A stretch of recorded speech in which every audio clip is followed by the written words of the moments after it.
Hi, my name is Andrew Bell and I work at King's College London. Now in the previous segments we talked a lot about rational versus irrational behavior and was very much implied that irrational behavior is bad and rational behavior is good. So I wanted to finish this module with a little game that I think does a good job of illustrating why irrational behavior might not always be the bad choice. Now, when I present this game to you, I want you to think about the reasons why irrational choices might be the right way to go.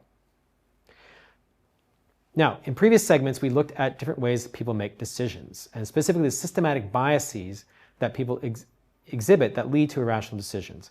I also mentioned a few times that many of these biases can be tracked down to systems that are meant to help us make rapid, efficient decisions, but that get led astray. Heuristics help us make rapid decisions because we have limited mental energy, and they provide shortcuts to help us quickly understand the world. Let's go back to one of our visual illusions for a moment. Now remember the Ponzo illusion. One possible explanation for this illusion is that because of the way our visual system works, we have come to expect that converging lines indicate that something is extending out into the distance.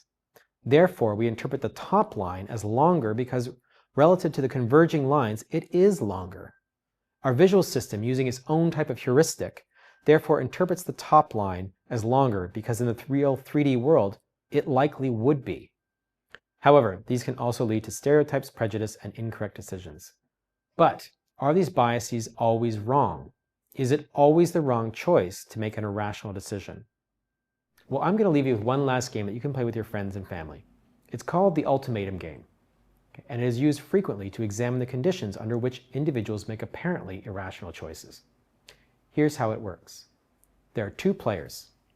Player 1 is given 100 pounds. They must then decide how much of the 100 pounds to offer to player 2.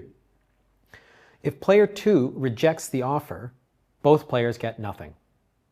So, how much should player 1 offer? So play a few rounds with a friend now and see what happens. Okay, let's ask ourselves, what should the results look like? Well, simple logical reasoning dictates that player 2 should accept any offer greater than 0, because hey, free money. So, what do the typical results actually look like?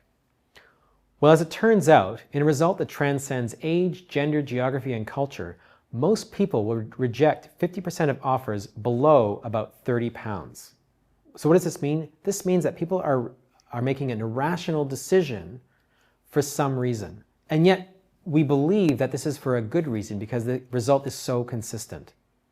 So in parting, I want you to think about what we talked about, the systems that we use to make rational decisions, how cognitive biases get in the way of making rational decisions, and that can have negative consequences.